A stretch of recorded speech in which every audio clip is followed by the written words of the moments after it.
Okay, what's up? All right, give me 2 more sips of my coffee and I'll be with you. We'll be best friends, I promise. Fuck, I don't know why I'm stalling. Well, I know why, I'm just fucking terrified every time I try to do this. That's why it took me so long to do another one of these. I was gonna do this a lot sooner than after my first one, but every time I sit down in front of the camera, it just freaks me out, honestly. It's just like talking to my phone, you know? I feel a bit like a crazy person. Like I'm pretending to talk to someone, but I'm just looking at a camera. I don't know. It's weird. Anyway, that's 2 sips.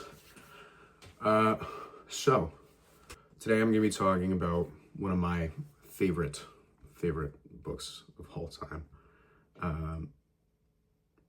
And that is William Faulkner's The Sound and the Fury. Check out on my little stand that I stole from my mom right here. Today's Halloween. I was initially going to do more of like a Halloween themed book.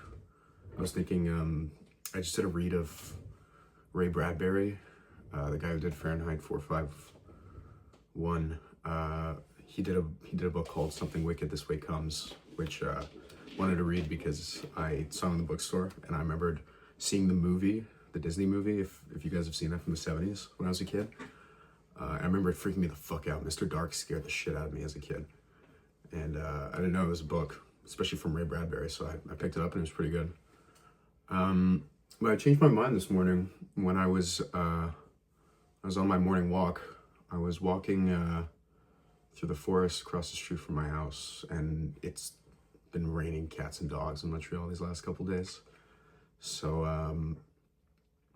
you know, I'm in the forest, and I'm just like accosted with that, you know, that very specific smell of rain on trees.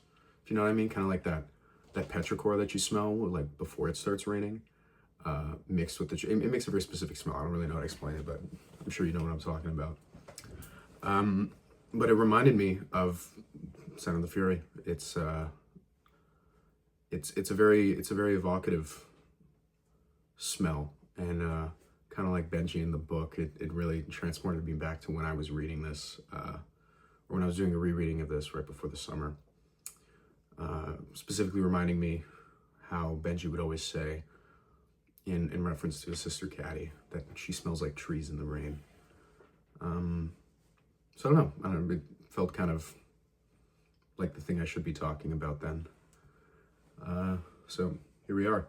Also, I was able to convince my 2 best friends to read As I Lay Dying, which is the book Faulkner released right after this one, and was the first of his that I read. But probably his most accessible work too. I think it's Faulkner at his most accessible. And I'm really excited for them to finish it. I think they're enjoying it, even though they say it's pretty hard, like all of his books are. So I was initially going to do a review of that one as well, like after I published my first video, almost like a month ago now. But I wanted to give some time, and because as with this video, I didn't want to spoil too much of the story before they finished specifically. So this is spoiler warning for this as well, by the way. I'm going to be spoiling it a bit. There's a lot I want to purposely leave out, but there's some things I feel like I want to talk about, some specific themes, and how they relate to the 4 main protagonists of the Compsons in this story. William Faulkner released this in October 1929, which was about, I think it was around like October 17th, 1929. So like a few weeks before the stock market crash, which ushered in the Great Depression in the US, a very pivotal moment at the beginning of the 20th century. Which on the night of the crash actually is when he began writing As I Lay Dying, interestingly enough. But this one, he walked into his editor. His editor has a famous quote, Ben Wasson, of when Faulkner presented this to him initially. He walked into his office with just like a bundle of loose leaves and dropped it on his desk and said, "Read this one. It's a real son of a bitch. This one is the greatest I will ever write." I think Faulkner was pretty prescient in that matter, because this is a fucking good book. This is as good as books get. Really, this is as good as books get. It's one of my favorites too. I think I feel comfortable saying that. I don't think I can rank it. It's kind of like picking between children, but it's up there. It's really up there for me. So, Sound on the Fury. I really wanted to do this one as well because, you know, I haven't tackled a novel just yet, which is kind of like the whole point of why I'm doing these videos. And I wanted to choose one that very much defined me and why I love reading. And an example of what I think is some of the best that literature has to offer. I mean, this book, it's epic on a scale that very few novels are. I mean, like, really, it's in the same class of the greats that you can think of. It's among the caliber of some of the greatest epic stories ever told, like you know, Moby Dick, Paradise Lost, Blood Meridian. It really holds something so special to it, having very much of a concentrated story on just one family in the South, but just with the way that Faulkner is able to write it, the way he's able to weave in these different narratives that really encompass the entirety of the human experience. It's just, he produced something that is so stellar and is very hardly topped. So this is a book that's largely known for its difficulty and inaccessibility, but it's really like not that impossible. I strongly encourage you all to read this. You'll be fine. It's not on that like impossible scale of like Finnegan's Wake or Gravity's Rainbow, but it requires the work for you to really pull something of substance out of it and for you to really enjoy it, which is not hard to do either because the novel, the way it's formatted, really unravels so well as you keep reading and as you're able to start piecing things together. It's mainly a novel about the South. Mainly. I remember the YouTuber Cliff Sargent on the Better Than Food channel described it as an anti-Gone with the Wind, which I think is a very, very apt way of putting this. Because there's nothing idyllic about Faulkner's South. He stares it down point blank, unflinchingly, without blinking, and does his best to hold a mirror up to it. And you can tell it's not out of a point of scorn or anything, but more out of one of love, more out of one of seeing what his home has become. And this is all the way up to the early 20th century. I mean, and the themes of the South that he tackles in this one are just as important up till today. Like the questions of heritage, the questions of dynasties, of the difference between the South and the North, and the emerging South trying to find its identity after the Civil War is just as present today. And so the work really is able to hold its own up until presently. It's the themes are, and I mean, even beyond the Southern themes, like, it's timeless stuff. It's really can apply to any generation of man, any age, pretty much. Which is really the mark of incredible literature. This is the first book that Faulkner set in his fictional Yoknapatawpha County. Fucking, yeah, it's a mouthful. Yoknapatawpha. I don't know, something along those lines. Yoknapatawpha County is a representation of Faulkner's home, Lafayette County, Mississippi. And Yoknapatawpha meaning water runs slow through the land, through flat land, I believe, which is a Chickasaw word, and is the county that a lot of his major works are set in. Like I mentioned, As I Lay Dying, the book that came out right after this, is set in there as well. Go Down Moses, Absalom, like his real greatest works take place in this county. For the title, The Sound of the Fury is an excerpt from Macbeth's final soliloquy in Macbeth by Shakespeare, Act 5, Scene 5, which I can read wherever the fuck I put the book. Also, if this is any of your guys' sweaters, like, let me know, because this has been in my house for a few months now, and I like it, but if it's any of yours, so I don't like giving it back. There you go. This is one of the most famous quotes in all of Shakespeare and all of literature in general. It's one of my favorites too. I think I'll cover Macbeth one day. I really want to. I loved that play. I think largely because I had Mr. Ketterling teach it to me. He's a fucking legend. Miss that dude. All right. Tomorrow and tomorrow and tomorrow creeps in this petty pace from day to day to the last syllable of recorded time. And all our yesterdays have lighted fools the way to dusty death.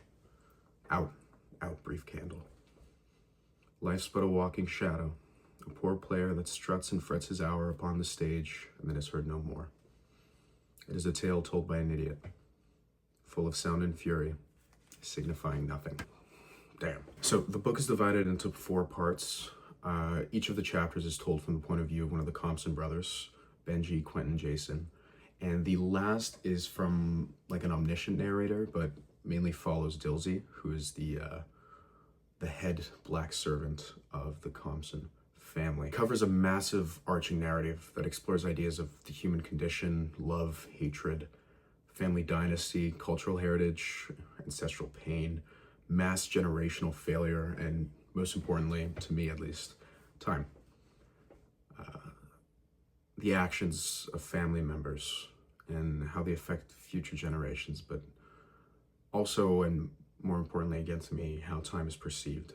When Faulkner was writing this, he was heavily inspired by the theories of time by French philosopher Henri Bergson, who posits in a very pithy summary that although time can be measured in units by seconds, minutes, hours, weeks, it's impossible to measure how it is perceived to the individual, which becomes very clear with specifically Benji and Quentin.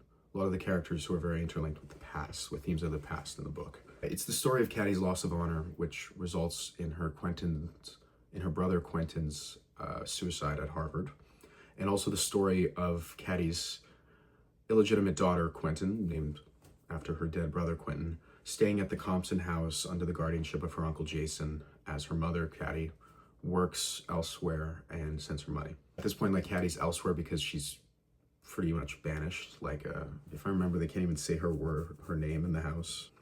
So the real driving force of this story is the characters, predominantly consisting of the Compsons, members of the Compson family, and the family black servants who take care of the Compson estate. You have the matriarch, Mrs. Compson, or maybe I should say Mrs. Bascom, because I think she seems to reference her maternal family name far more than her married name, who is a character who's like, she's kind of hilarious how pathetic she is. Like, you feel bad for her initially because she's always talking about like how she's dying, and she feels bad because she's like, oh, I must be a burden on you, I must be a burden on this house, whatever. But by the end of the book, you just have nothing but scorn for this fucking lady. She is pathetic and just so, she has to be one of the most annoying characters I've ever read about, because she just lives in this like constant state of victimhood that is like just so aggravating to read about. And it is important because it obviously gets passed down to Jason once we get to his chapter and once we get to delve into his personality. Also have Mr. Compson, the patriarch of the family. We don't get too much of him outside of Quentin's chapter, who Quentin has the most to do with Mr. Compson, sorry. But he's a very smart man from what we gather of him. But he's also a very, very cynical man as well, which again has very important inflections on Quentin's story throughout. Mrs. Compson's, I believe it's Mrs. Compson's brother, Maury Compson, who's the uncle in the family. And he's just, a leech. The guy's always asking for money from people. He's pretty deplorable. After that, you have the 4 Compson kids. The oldest, Quentin Compson, again, who is very smart. He got to be sent to Harvard by his family, which they were able to do by selling the pasture, much to Benji's dismay. We have Caddy Compson, also full name Candace Compson, who's the second child. And she's really like the driving force of the whole narrative. Everything in this book, as it pertains to the points of view of the brothers, which is the only ones we really get, seem to follow them reckoning with her loss of honor, her loss of innocence, I should say, more specifically, and how it's affected each of them, how it's affected their family, and how it basically caused the Compson family to just fall into steep decline. You have Jason Compson, the third born, and the antagonist of the story. I mean, this guy is one of the most cruel, abusive figures I've ever read about in any book. It was like, there's so many scenes that are just so hard to read in this story. Like nothing like graphic or grotesque, just like scenes of unimaginable cruelty that just make you think like, I can't imagine him descending further than this, although he does. That's spoiling. But one scene that always struck me in particular was one at a funeral when he's driving with Miss Quentin, Caddy's daughter, in a cab, and as they drive by Caddy, he sticks her out the window and just kind of parades her to her, which was just such a fucking like gut wrench of a scene for me. I don't really know why. I think it's just with the context of why he did that, and like it's just so fucking cruel. Like really, like he's one of the most deplorable, just evil people you will ever read about in any book. And then finally we have Benji, who is a mentally handicapped man, 33 years of age, who has this condition. It's kind of hard to put in words, but he has this condition of associative thinking where he will receive some sort of sensorial stimuli. He might smell a smell, see something, feel something, hear something, and it kind of transports him back to a memory of something related to that sensorial stimuli. So as we're like us, me and you, we might view associative thinking as something that might remind us of a past event and we recollect on it. He's like physically transported, not physically, but mentally transported back to that event, and he kind of relives it, which Faulkner illustrates throughout his opening chapter, which all follows Benji, through the use of italics to kind of initiate a switch of time periods. Honestly, Benji's condition is an excellent device used by Faulkner to kind of follow the story as it takes place across decades, because Benji fundamentally he on the surface he's a simple character, but in the interior he is a very complex character, because he's kind of raging and moaning and sees stuff constantly that he knows is wrong, but he's just, because of his handicap, he can't really articulate it. But it serves as an excellent device in that sense, because he's fundamentally like a video camera that kind of gets to just capture different moments and present them to us of the Compson family. But it's done in a very mishmash way, which is why it's a very hard opening to the story. Many people choose to forego that first chapter due to its difficulty of prose and the time jumps. Often people choose to start from the second chapter, Quentin's, which I think is just as hard in it's more straightforward prose, but it's just as hard because I think it's also the most thematically dense and the hardest writing, some of the most complex writing that Faulkner's put to page. Again, as for Benji, it's unclear how many time periods he covers, but I've read about some scholars who posit between like 17 to 13, 16 different time periods. So you really do get a good birth of the Compson family through Benji. I'll read the opening paragraph to the book. I think this perfectly encapsulates just how fucking weird it is, and how well Faulkner is able to, I just would like, as a little aside, how well Faulkner is able to embody different people. Like, I really can't think of an author better than Faulkner at just making his characters come alive through their own independent voices, which is amazing, because he all of his stories are very family oriented, very communally oriented, and often involve different perspectives and points of views. And it just is so stellar to me how he's able to just really bring them to life with these different perspectives of these characters. I think this is a good example of it. Through the fence between the curling flower spaces, I could see them hitting. They were coming towards where the flag was, and I went along the fence. Lester was hunting in the grass by the flower tree. They took the flag out, and they were hitting. Then they put the flag back, and they went to the table, and he hit, and the other hit. Then they went on, and I went along the fence. Lester came away from the flower tree, and we went along the fence, and they stopped, and we stopped. And I looked through the fence while Lester was hunting in the grass. Here, Caddy, he hit. They went away across the pasture. I held to the fence and watched them going away. Just starting off the story knowing nothing about that. What the fuck are you reading? I mean, that was my first takeaway when I first read that. It like, you don't know what's going on, but I think that's why this book, again, as is the mark of all great literature, like, demands a reread for you to understand what's going on. Because what they're talking about here, what Faulkner's talking about, is Benji with Lester, one of Dilsey's sons, along the fence of a golf course that the Compson family sold so they can send, which was the Compson family's old pasture that they sold to send Quentin to Harvard, in which Benji had a very great affection for ever since he was a kid. And he's there and he's talking about them hitting, which is, of course, them hitting the golf balls and calling for a caddy, as in a golf caddy, to bring their clubs, which triggers Benji because Caddy's the name of his sister as well, and who was his primary caretaker when she was welcome to stay at the Compson estate. So it's really brilliant how Faulkner's able to interweave these different time periods and reward the rereads of this novel. I've only reread it once properly. When I first read the book, and which is what I would suggest instead of starting with the second chapter, like a lot of people suggest with Quentin, is power through Benji's. You will pick up little pieces of what's going on, and then as soon as you finish all 4 chapters, a lot of things will start making sense in your head. But what I would suggest, and what I did on my first reread, was right after I finished chapter 4, I jumped right back into Benji's chapter, and everything really clicked for me.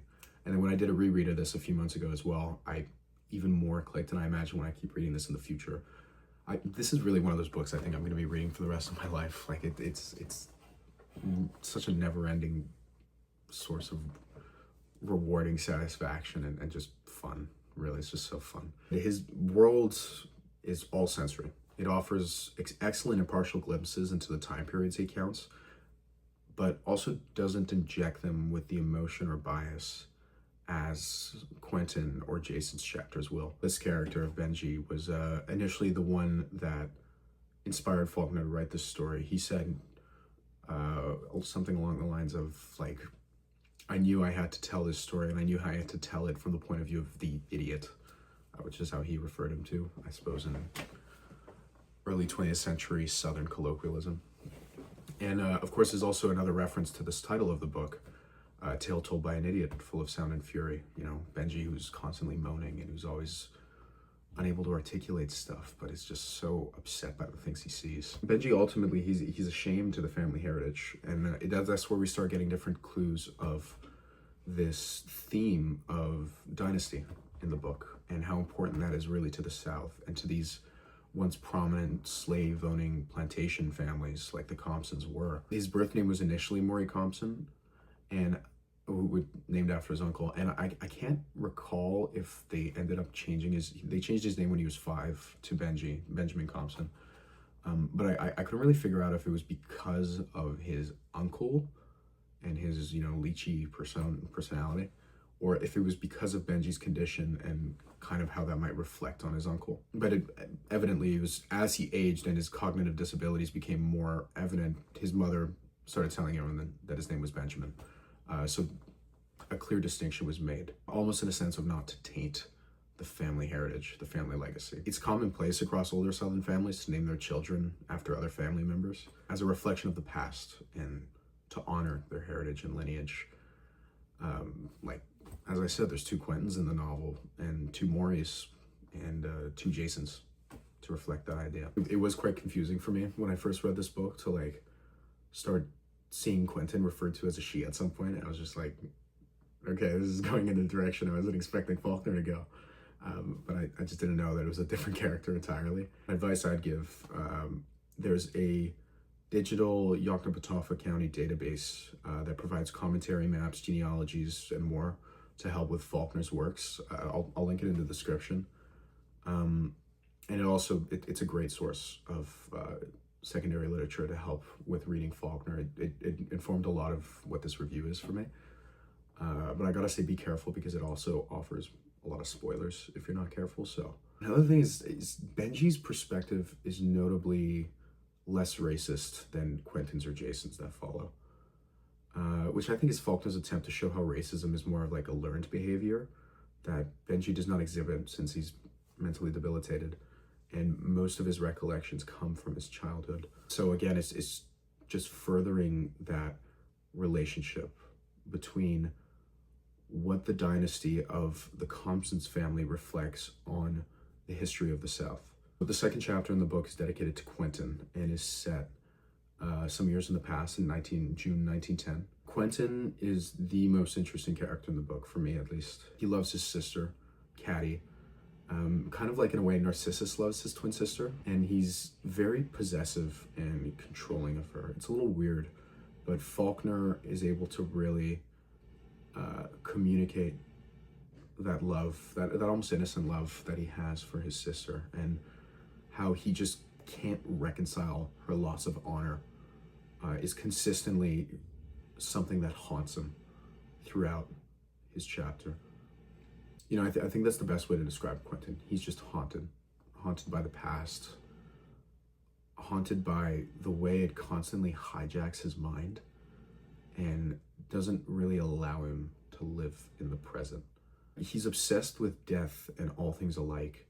He's obsessed with shadows, most interestingly. It's a very interesting motif, and again, is a callback to that Macbeth's final soliloquy. Life's but a walking shadow, a poor player that struts and frets his power hour upon the stage. But he's mainly obsessed with time's relation to death.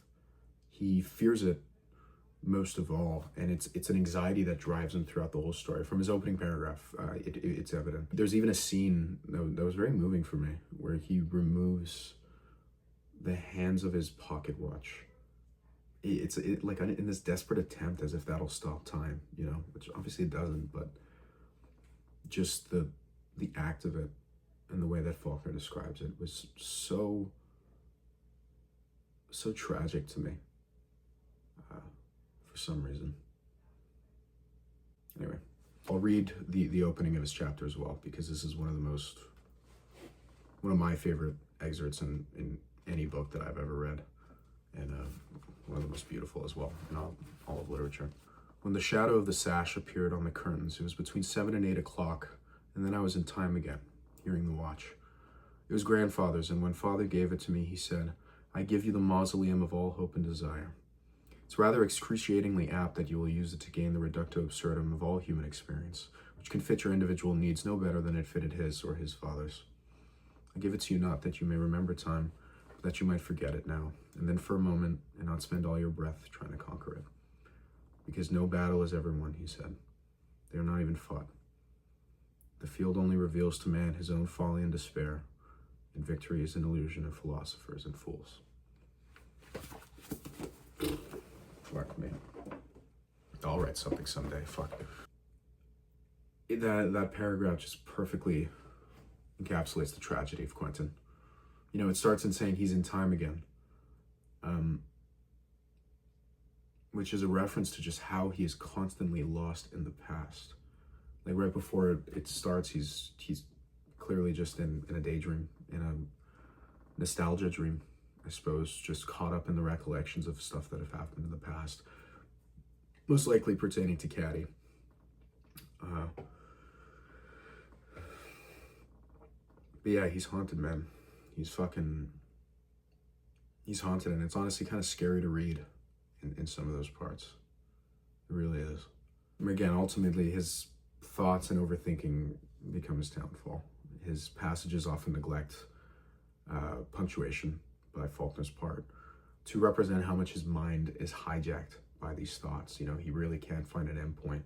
Everything is just constantly on cycle, and one thing is on to the next, and it always links back to something in the past that he just can't get over. He just can't, and which is why he's ultimately one of the most tragic characters I've ever read about. One of the most cautionary to us as readers. The third chapter follows Jason, who, as I said, is basically the villain of the novel.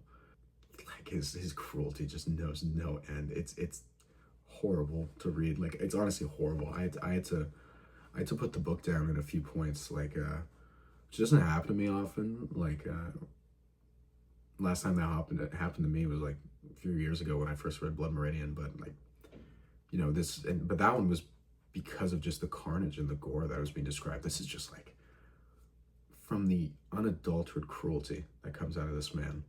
It's just done in such a realistic way. Like, you might know this person, you might see them as a neighbor. I mean, fuck, he reminds me of someone in my family, that's for sure. I don't know. It's just, again, a testament to how well Faulkner writes his characters. It's insane. He's a manipulator, a liar, an abuser, especially an abuser, and especially towards Caddy's daughter, Quentin. And he's often taking advantage of other people solely for his own gain, despite what he might tell everyone. He's given charge of the household after his father's death, and thus given responsibility of caring for Caddy's daughter, Quentin. And Jason hates Caddy, like vehemently hates Caddy. Largely because she was once married to a man that had promised Jason a prestigious job in a bank, but who eventually left Caddy and I guess left with those prospects as well with him. So Jason has this massive vendetta against Caddy as if like that was her fault. And he largely takes this out on Miss Quentin through like a litany of abuses. This gotta be a world record for this motherfucker. Like, seriously, like there's nothing he leaves off the table. Not limited to stealing the money that Caddy has been sending to Quentin for years, since he feels entitled to it as reparations for his lost job opportunity from her ex-husband. Miss Quentin does get her revenge though, and it is very satisfying to read. It's very satisfying. It's probably the most satisfying revenge plot I've read since The Count of Monte Cristo. Yeah, I think that's fair to say. I'm not going to talk or anything more about it because just like, it's so cathartic when you get to finally read it. Jason himself is a representation, in my opinion, of the ambitious New South. So if you have someone like Benji, who, although living in the present, is ultimately a victim to the past and has the present constantly robbed of him. You have someone like Quentin, who is just haunted by the past and is constantly hijacked by these thoughts of it. Jason is completely perspective, forgoing any of the desire to ideologically progress in his constant need to look towards the future, or only his sole ability to look towards the future. And he's always trying to be one step ahead in this like rat race in the evolving South. Jason is just completely unaware to everything happening around him in the present, despite everything, his abilities to try to grip it and control it as much as he can. He only looks towards the future. He only looks towards an ambition that will serve him and only him, and because of it, he loses everything. Which typically you would describe as a tragedy, but this is so deserved, and it's fucking nice to read. You know, Jason's chapter is interesting because it very much embodies the ideology of the Compson family as a whole. You know, a family that cannot reconcile with the old South, with the pre-Civil War South, with the new South post-Civil War, wherein they're still enamored in these traditions and status of the old South, which is just intrinsically tied to their past. Owners of slaves that now work among them as equals on their property. But however, like, following the abolishment of slavery, the South had to press on, trying to find a new source of identity and currency in the Reconstruction period of America, which is exactly where we find the characters by the time this novel takes place. You know, the Civil War was, almost exactly a little over 80 years before that. But I mean, as I said at the beginning, like, the waves of it are felt in the South up until today, and it's not really hard to see. And Jason just represents that part of the South that, like, just wants to banish the past without reflection, without the understanding that it was there, and only looking to the future, only looking to press on for their own gain, which I suppose is a tragedy in the concept of the South. in the way that it's progressed today. Yeah, it's powerful stuff. I'll refrain from talking a lot about the last chapter because that's where everything really gets tied up very neatly in a bow. But I did want to talk about Caddy real quick. Caddy is the core of this book. She's the heart of this novel. Everything that happens in the book is as a direct result of her actions. She gets involved with a local town boy, Dalton Ames, and eventually falls pregnant out of wedlock premaritally, which just incites the downfall of everything we see in the book. It's what compels Quentin to suicide, what causes her banishment from the property and Quentin to be relegated there alone with that fucking bitch, with her bitch of a grandma and dickhead of an uncle. And she's also becomes, as a result, the source of all the woe that the characters complain about, that she is the reason that the Compsons have fallen so far from grace that they have, which is not true, but, you know, it's easy to say that in hindsight. And especially for these guys who are just, like, for this family, who are just so unlucky. Like, I mean, more than anything, they're just fucking unlucky. I think it's all either like Versh or Luster who says it, but one of Dilsey's sons basically just says to her at some point in the book, like, the Compsons, they're just unlucky. They just got a bad lot, which is true. But Caddy represents innocence. You know, we first see her in a pear tree, which has a plethora of meanings across so many cultures. Like in Chinese folklore, pear trees represent the virtue of innocence. And Christianity, it represents virginity. It also represents inner peace. And I've heard each of these traditions being related to each of the brothers, but I don't know.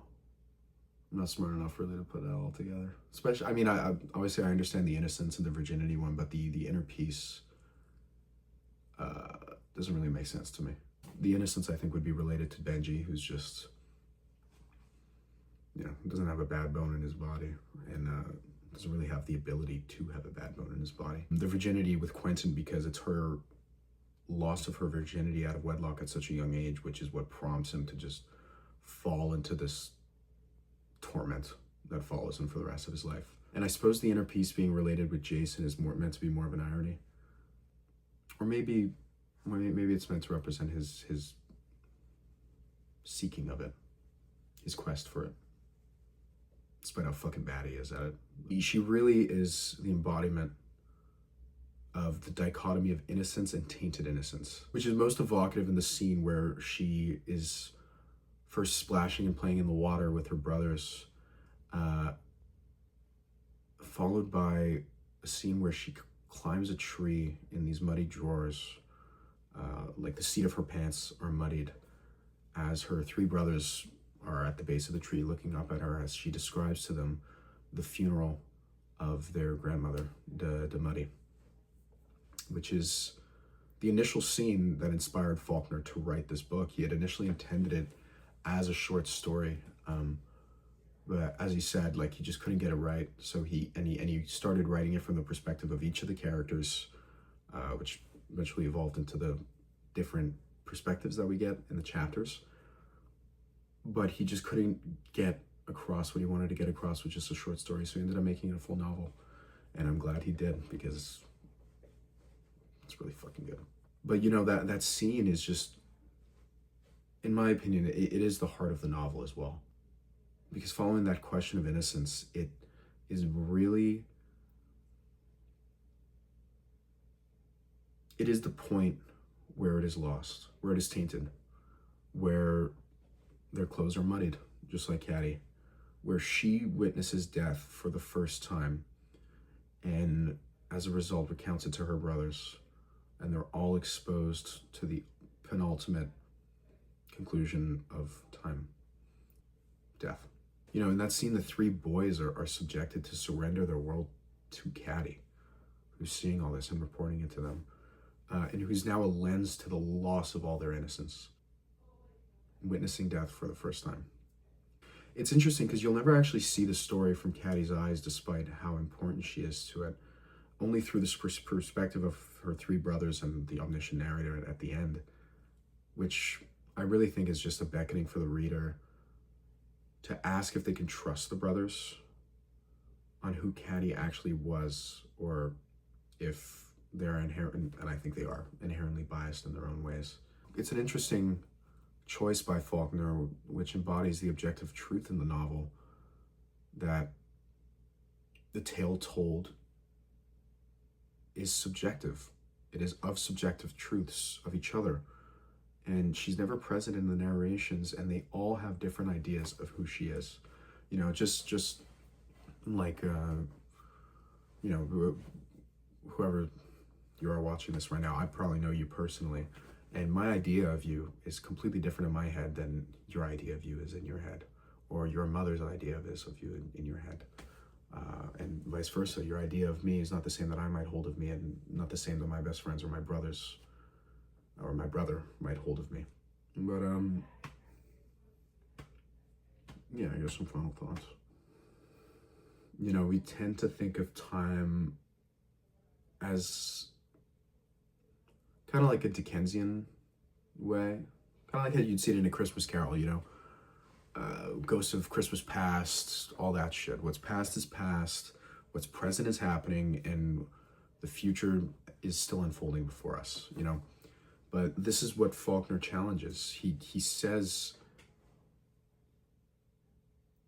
in his book, and what he posits really is that these three dimensions of time that we think are separate, in reality, always converge at the same intersection. And it is within that intersection that we live our lives, that we live the courses of our lives up until we die. I think all three get very prominent focus, but the greatest is on the past, especially of how it is ever lingering. You know, it's reminding me now of a quote of his from one of his later novels, Requiem for a Nun, where he says, "The past is never dead. It's not even past. Every moment that we've lived has led up to this very moment, and each one is built upon that which came before it." History becomes the most important concept because it's everything we have. And what are things without their history? What is the significance of this stuff? What is the significance of this book with me without the time in which I read it, without the subject in which I read it, and the mind frame I came in with? Their mother, Carolyn, direly holds to the past to define and maintain any sense of dignity that she has.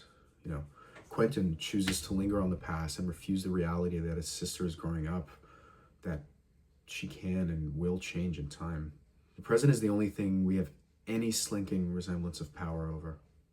Any slight agency in our lives lies in the very moment of now, of me talking to this camera, of you watching this.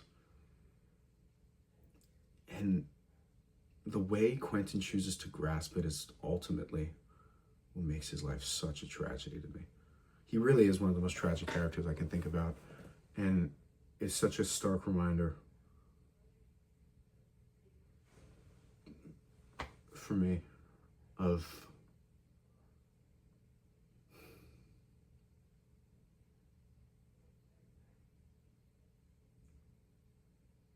the importance of making our choices now. He's so embroiled in this war in his head between past and present that it consumes him entirely, and he drowns himself. Taking the hands off his watch, he's choosing to fight time, but slaying the clock will not stop it from pursuing him. Like his father said in the opening chapter, there are no battles that are won. There are none. You know, when I was on my walk this morning, I was thinking of my friend Clive, because he sent me something the other day. He used to send me these videos of this, I guess you can call him this like motivational, inspirational influencer guy. His name was Ben Bader, from, he lived out in Miami, and he was this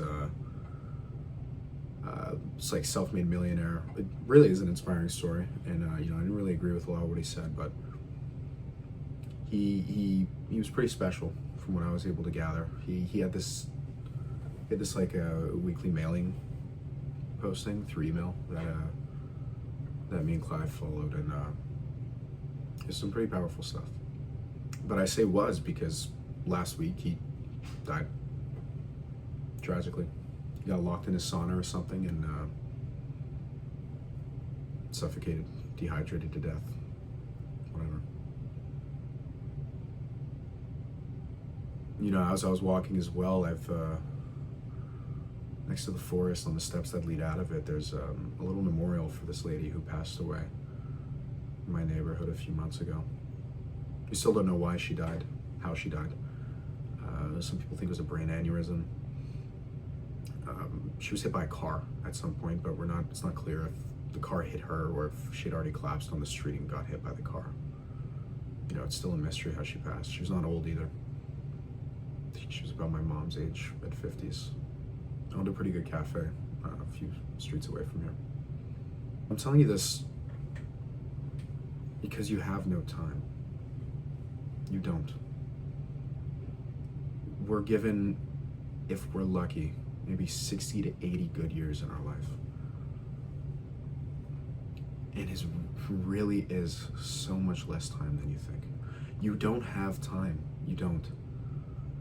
And that's really where the power of this story lies for me, and why I hold Quentin in such cautionary eminence for me, because it is that reminder that the time that you spend to be choosing the actions and to be committing yourself to the things that will make it fulfilling for you to live on a day-to-day could be so easily spent wallowing on your past mistakes, you know, and past grief, regrets. There isn't a life without grief, but you know, regret is something else entirely, in my opinion. The author Cormac McCarthy once described regret in his novel The Passenger. And he described regret as this part of you that's impaled on a crossroads that you can never find again. And I don't want to say that there's no life without regret either. But I do want to say, don't trust those people that say live life without regrets, because that's not going to happen. You're just setting yourself up for disappointment. But I mean so in the sense that just the understanding of it, the reckoning of it, and despite how ultimately impossible it probably is, the constant drive of reconciliation that we seek, the importance of that, in the faith that we must hold in ourselves to keep pressing on, because without that faith in ourselves, we're doomed. Like Quentin, we're doomed, and we're all going to die. I mean, we are all going to die, but you're going to die a lot sooner than your body does if you follow down the path that Quentin did. You know? Yeah.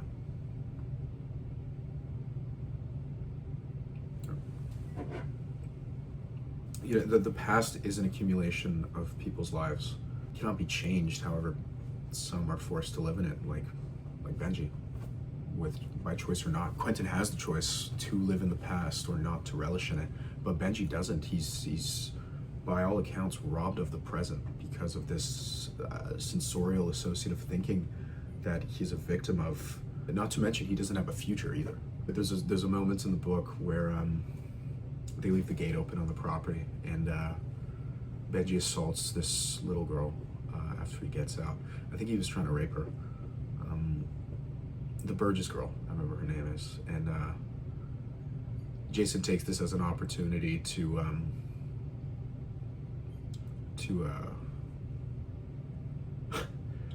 castrate him. Yeah, that happens in the book. He gets castrated at a certain point in the book.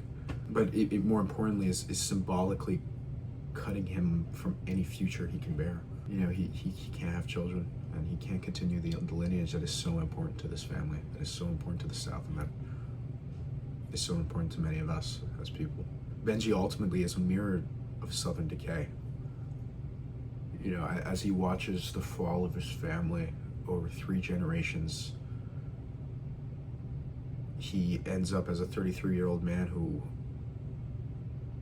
lives amongst those family members who say that they love him but only seek to cast him out in the end. Jason, throughout his entire chapter, just constantly wants to send Benji to Jackson, where there's an insane asylum, just to get him off his hands. He just